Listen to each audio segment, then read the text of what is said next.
tell him. Where is he now? I tracked him down to an address in Brooklyn. He's on LinkedIn, Lemon. He might as well be.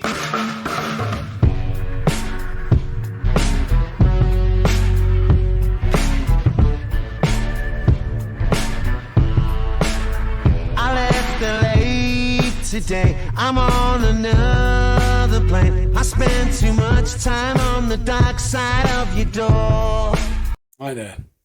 For those of you who've never seen my videos before, my name is Rob Green. I'm the CEO and founder of the GRM Group. I've been in legal recruitment and legal executive search for 23 years to date. We're in the middle of 2025. Yeah.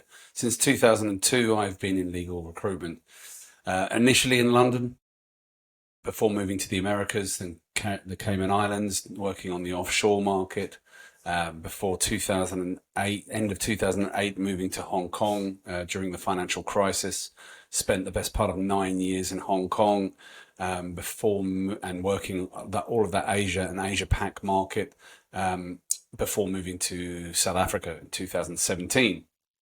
So to date, and I know this because I was asked to count it the other day, I have recruited and worked mandates for law firms and in-house and worked with senior lawyers and lawyers at all levels in 70 cities to date. Okay, so I'm pretty well schooled in the industry. I love what I do. I love what we do as a company, helping people with their careers and helping people advance their firms. We're always looking for new, innovative, creative ways to assist the legal community.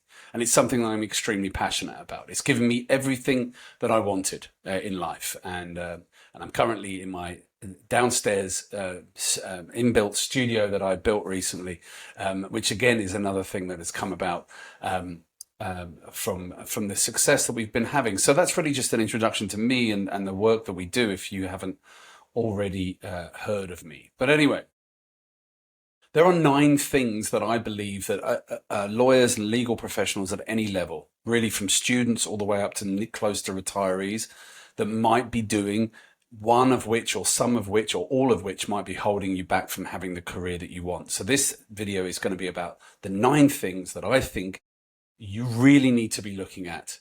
And I'm not going to hold back any punches. I know this industry. I know it on a global basis. I'm extremely passionate about it. And I know what's happening and what firms are doing and where they're worried, where they're concerned, how they're growing, what in-house teams are doing.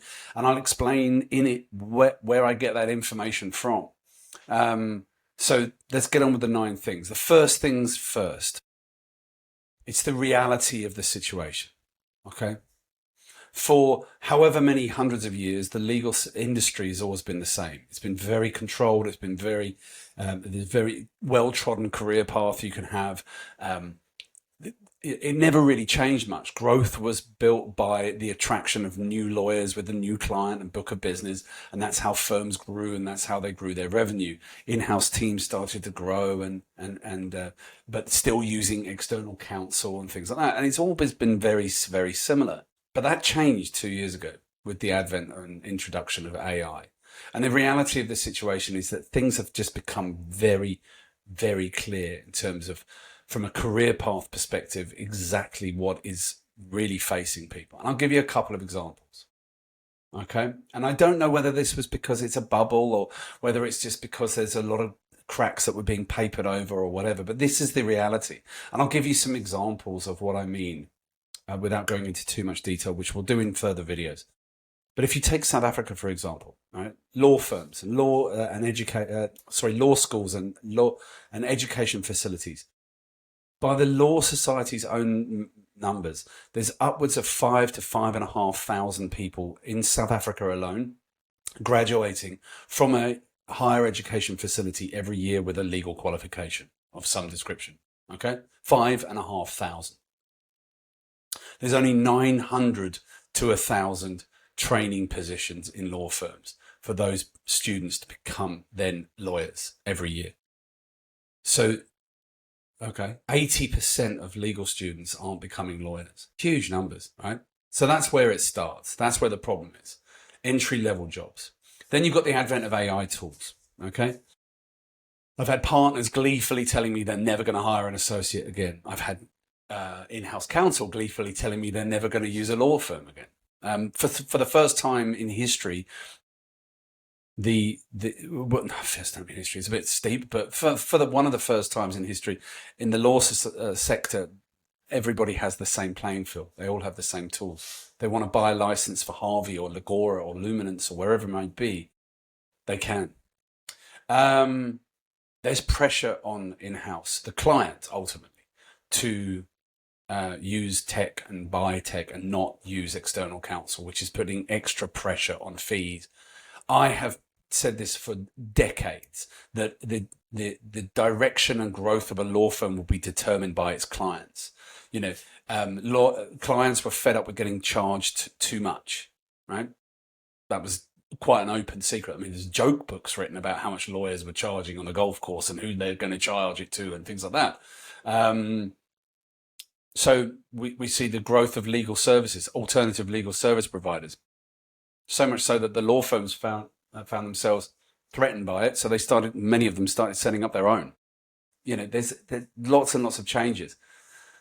There's also what I believe, and I'm going to do a separate video on this, which is the structure of the law firms, and I touch on law firms a lot because obviously that's who hire the most amount of, and where your career may be. The inverted pyramid. For very many years, the pyramid is like this: the partner earning off the senior associate, earning off the associate, earning off the trainees. That's going to be flipped on its head. The future of the law firm is going to be lots and lots of fee-earning rainmakers at the top, and less positions for juniors as they go down, as the law firm relies much more heavily on technology. So these are some of the changes. These are the reality of the situation, and I will touch on them further in further videos as well. So number 2 really is understanding where the legal market is heading. So where is it heading? Well, it's the AI legal train is not going to stop. Okay. In addition to that, research that we've done at GRM Intelligence, that LexisNexis has done, that Law Trades has done, that many other legal sort of insight companies and research companies have done, have shown that the biggest growth is in what they call the gig economy, which is in fractional working. There's lots of reports that say anywhere between 40 and 70% of all attorneys globally by 2035 will be working for themselves on projects. That's a humongous change. Humongous change. And it's largely being driven by price, largely being designed by availability of positions, desire for flexibility, and various other bits and pieces. But that understanding where the legal market is heading, which is hugely in the technology space, also with the with the sort of growth in the gig economy and lawyers working for themselves. What this means for junior lawyers, absolutely no idea at the moment, and we're going to explore that, and we're trying to find out. But that's really where it's heading. I would go so far as to say that we're not going to see huge growth in law firms ever again. I mean, if a firm has 600 lawyers, I'll be surprised if it gets to 700. You know, believe me or don't believe me, but you know, we do the research. Number 3 that might be holding you back is the lack of embracing of technology. This is your industry, as I said to someone the other day. Own the technology, grab it and learn it and develop it and do it. Some of the law firms and legal professionals are doing it extremely well. You know, you only need to see who is behind financially, who's behind Luminance, and maybe financially who's behind Harvey and a few others. Do some digging and have a look. There's some people out there doing extremely well, but there's a lot of lawyers, even young lawyers, that are just not embracing the technology. It's madness in my you really have to do that. And in addition to that, you have to keep developing your soft skills. I know the term soft skills is really pretty lame, but you know, legal expertise is not enough, because technology will provide that. You need to be able to communicate. I've said in talks that I've given around the world that that communication and the ability to communicate with people in multiple languages are going to be hugely important to lawyers. in addition to that, understanding what's happening in the world and geopolitically, and because that's going to drive the companies, and that's therefore going to drive your career and what you could be doing. So embrace technology. Absolutely. Embrace the communication skills that you might be able to learn. Number 4 is something that every lawyer has had to deal with at some point in their career, and that is the fear of failure and risk aversion. All right. We've said it 100 times. Lawyers are naturally risk averse. That's what makes them good at being lawyers. But they're going to have to snap out of it, because the new world, the new legal career world, is fraught with change, rapid change, minute by minute, hour by hour change, and having a fear of that and fear of risk and taking risks. You're going to have to learn to do a little bit of that as you go along. Number 5 that might be holding you back is what I call real networking. I don't mean LinkedIn. That's not real work, networking. I mean, who cares if you've got 30,000 connections on LinkedIn? No one. It's not going to win you much business. And being a lawfluencer isn't going to get you the job in the corner office. I'm afraid it might help, raise your profile and things like that, but it ain't gonna make much of a difference. Real networking, get to know people, really meet people, go to events. That's why we put on our events. We don't do it because we like a party. We do it because our clients need to meet their clients. This is what you need to do. You need to really get out there. So build and maintain a really good network of people, a genuine network where you show your real personality. Social media isn't real. I was watching a thing the other day, a podcast where someone summed it up quite well, where they said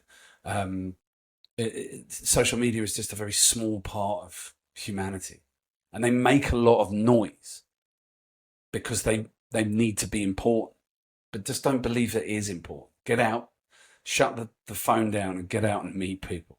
Once you realize that it's not that important, it's not really the real world, then you will get out there and build your own. Yeah. The next one that you need to do, and I implore everybody to do this every 6 months or so, is to really hone in on what your career strategy looks like. All right, and set goals for the next 6 months, not year, 6 months. All right, where you want to be, what you want to be, and manifest the money. Talk to experts about what money you can be getting, and go from there. And regularly revisit that plan. That's really important that you do that. And again, seek advice, talk to your colleagues, talk to your friends, talk to people like me, reach out, ask questions at any stage of your career, whether you're close to retirement, whether you're a managing partner, or whether you're a student just starting out. Anywhere in the world, this legal market is very small and it's changing rapidly, and you need to set your career strategy and goals as you go along. The next one is something that I'm going to do an extra video on. It's very, very important, which is choosing the wrong firms. There's so much out there online that talks about, a bad firm being somewhere where you have to work hard. I don't know where people get that mentality from. The reason why people want robots is because they don't stop working. The idea of joining a company where hard work is a negative thing. Come. The law, from a law firm perspective, is going to change anyway, because the industry is moving away from the billable hour, because when you're using AI, you won't be able to bill by the hour. It'll be based on volume. So we'll go from doing, I did this one matter and this one case and this one deal, and it took me 3 weeks, to how many did I do today? And that's what's going to happen. But when it comes to choosing a firm with the wrong culture, and we say this all the time, is when you're in an interview, or even if you're at a firm and you've been there a long time, look at what the company's values are. What do they say their values are? And then if they're in line with your values, great. And then if they can actually tell you what they've done that shows that those values are real, then stick with the firm or join the firm, because there's not many companies out there that could tell you what their values are and how they live it, which is one of the reasons why we at GRM really take our values to heart. They're on the wall. Everyone has to look at them, and they have to speak to them, and they have to show it in everything we do. but your career will go backwards if you're in the wrong firm. And we've seen, things that are not good. In addition, if you're, law firms work people hard. You've got to work really, really hard for the client. And if you're not made that way, if that's, then that's okay. Rather than burning yourself out, just move. And it's okay. It's not failure. It's just you're in the wrong place. So look at the career strategy, tie it in with the firm's cultures and things like that, which could be holding you back. The other thing to think about is, as well as your own behavior and your own attitude. Again, we've seen people destroy their careers because they're in the wrong place and they're unhappy. And then that manifests itself into being very negative. Watch out very carefully for that, because that will hold your earnings back and it will hold your career back. And the last one I was going to look at is something that I read a lot. Okay, so I've read a lot about different principles and paradoxes and things like that. And one of the things that I'm deathly concerned about at the moment in people's attitude towards their workplace, in some workplaces. And I always believe if this, things like the negativity and things like that, if they raise their head, it's usually because you're not in a happy place.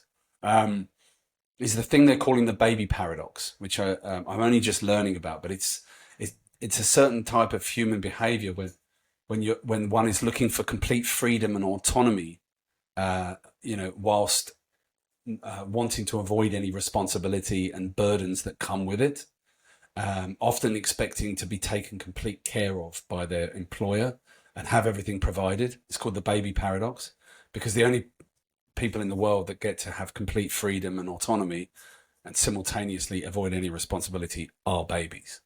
It's something we've seen creeping into the workplace, where people expect everything to be handed to them and then just go when it comes to responsibility. So be careful with that, because that is going to drive you insane. It's going to drive your colleagues and your management insane, and it's going to harm your career.